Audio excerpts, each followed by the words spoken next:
Hello friends, welcome to my channel Gyan Guru. Today we will start our first chapter of class 9 Matter in our surrounding. So let's start with our chapter. तो इस chapter के अंदर सबसे पहले तो हम matter के बारे में पढ़ेंगे। मैटर होता क्या है? तो मैटर के हमारे आसपास जो भी शेप, साइज, टेक्सचर, जो भी चीज़ें हैं वो सभी मैटर है। फॉर एग्ज़ाम्पल आप सैंड ले लो, स्टोन ले लो, स्टार ले लो, प्लैनेट्स ले लो, फूड ले लो, एयर ले लो, ये सभी चीज़ क्या है? मैटर।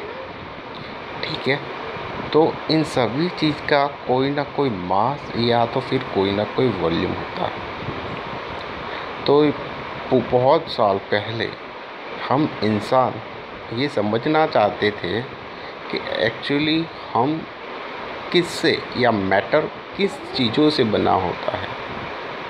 तो यहाँ पे ये पता लगा कि बेसिक 5 ऐसे तत्व होते हैं या एलिमेंट्स कह सकते हैं जिससे ये बना हुआ है।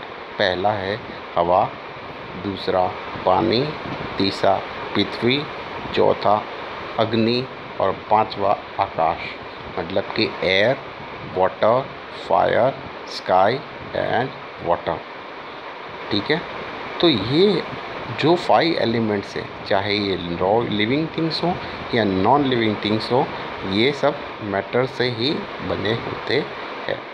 लेकिन इस मैटर को साइंटिस्ट ने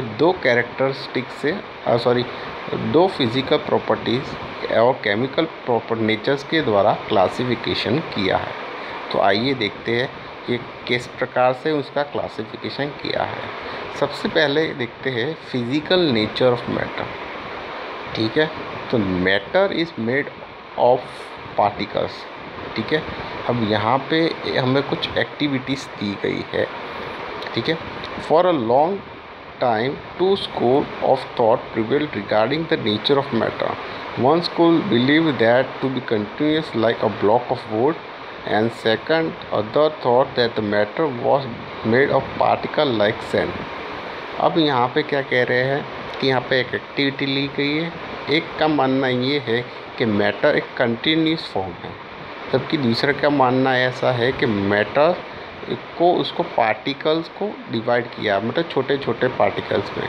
लेट्स सी द एक्टिविटी। अब यहाँ पे आपको क्या करना है, पहले 100 ml ऑफ पानी लेना है एक बीकर में। फिर इसके अंदर आपको 1 टेबलस्पून सॉल्ट या तो फिर शुगर लेना है और फिर इसको पानी के अंदर डालना है। Now you stir the water, what will happen?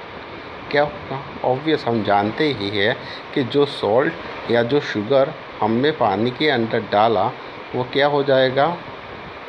घुल जाएगा। मतलब कि क्या हुआ कि जो भी हमारा मैटर है वो उसने स्पेस ले ली। ठीक है, पानी के बीच में उसने स्पेस ले ली। इसका मतलब क्या हो गया? वो अच्छी तरह से सॉल्ट या वाटर पानी के अंदर डिज़ोल्व हो गया, जिससे कि वो पार्टिकल वो पानी के अंदर अपनी स्पेस को इंक्लूड करता है। ठीक है, ठीक है। तीसरी चीज़, how small are the particle? Particle कितना स्मॉल होता है देखते हैं। अब यहाँ पे उसके लिए एक एक्टिविटी करेंगे। यहाँ पे हमें 2 या 3 क्रिस्टल ऑफ पोटेशियम पर मैग्नेट लेना है। ठीक है, और उसको आपको 100 ml ऑफ वाटर में क्या करना है? डिज़ोल्व करना है। अब क्या होगा कि पहले पानी का कलर तो ग्रीन था, जैसे ही आपने 10 ml ऑफ पोटेशियम पर मैग्नेट डाला और स्टीर करोगे तो उसका कलर क्या हो जाएगा? लाइट पिंक हो जाएगा। इसका मतलब क्या हुआ कि थोड़ा सा स्मॉल अमाउंट ऑफ पोटेशियम पर मैग्नेट की वजह से होल वाटर कलरफुल हो गया। मतलब कि हम इसका मतलब ये हुआ कि मैटर बहुत बहुत बहुत ही छोटा होने के बावजूद भी स्टिल विजिबल है। ठीक है ना, मतलब कि कह सकते हैं कि 10 ml पोटेशियम पर मैग्नेट की वजह से 100 ml जो वाटर था वो कलर्ड हो गया। इसका मतलब ये हो गया कि पार्टिकल बहुत ही स्मॉल हो लेकिन वो विजिबल हो सकता है। ठीक है, तो ये तो एग्जाम्पल्स थे जिससे कि हमें पता चला कि पार्टिकल्स बहुत स्मॉल भी हो सकता है। ठीक है, और पार्टिकल जो मैटर था वो स्पेस ले सकता है यानी पार्टिकल्स के बीच में अपनी।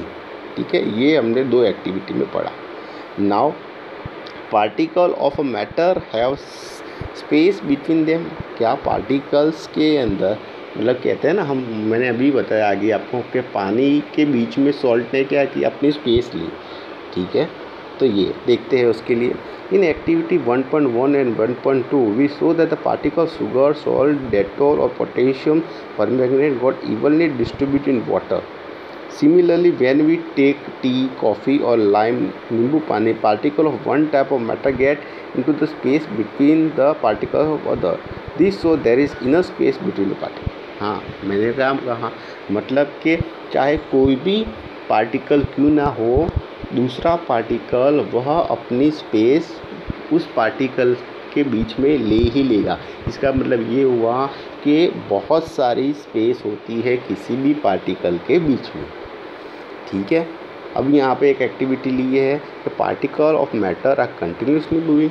क्या पार्टिकल जो मैटर्स बना है वो कंटिन्यूसली मूव करता है? तो उसके लिए एक छोटा सा एक्टिविटी हमें एक क्या करना है, एक इंस्टेंट स्टिक लेना है और अभी उसको लाइट नहीं करना, अनलाइट रखना है।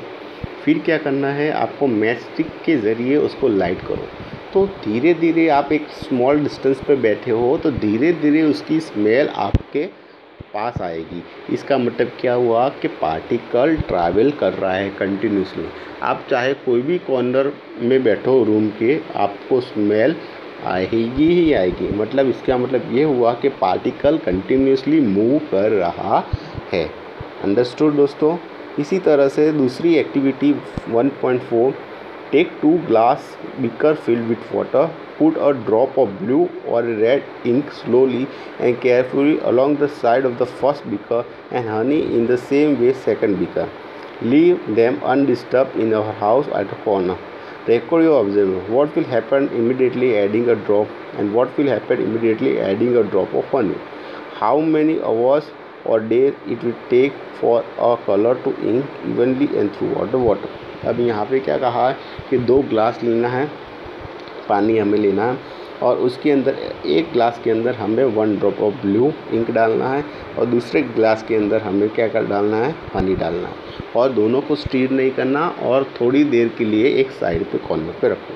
तो आप बताओ उनमें से दोनों में से फास्टली डिज़ोल्व किस में होगा और कौन जल्दी कलर चेंज करेगा? ऑब्वियसली इंक, क्योंकि इंक के अंदर पार्टिकल बहुत ही स्मॉल होंगे और वो इजीली अपनी स्पेस ले लेंगे किसके अंदर, पानी के अंदर, जिससे कि उसका कलर फुल हो जाएगा। जबकि इस particle of honey is comparatively bigger than the particle of ink, तो वहाँ पे उसको थोड़ा सा समय लगेगा। क्लियर? अंडरस्टूड? तो ये था हमारा फर्स्ट टॉपिक। ठीक है, नेक्स्ट हम पढ़ेंगे particles of matter attract with each other अगली वीडियो में। Thank you.